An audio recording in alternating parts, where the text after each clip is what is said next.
bakuna para sa mga alagang aso at pusa, medical check-up, pamamahagi ng seedlings at iba pa. Ilan lamang ito sa mga libreng serbisyong hatid ng pamahalang panlalawigan ng Pangasinan sa 21 barangay ng Villasis sa ilalim ng Alagang Ang Galing program.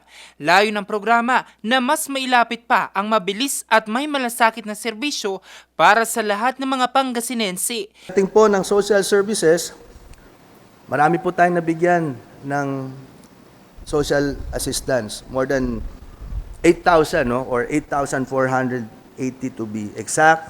Bordal assistance, 1,731, etc., etc. But what's notable under the social services program, nag-launch po tayo ng Pangasinan Bahay Pag-asa. So it's nearing completion already.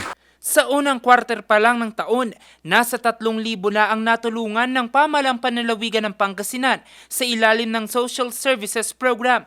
Katumbas yan ng nasa 13.956 million pesos. Bukod sa serbisyo, hatid ng pamahalang panlalawigan ang serbisyong may malasakit, mabilis at mapagkakatiwalaan ng bawat Pangasinense.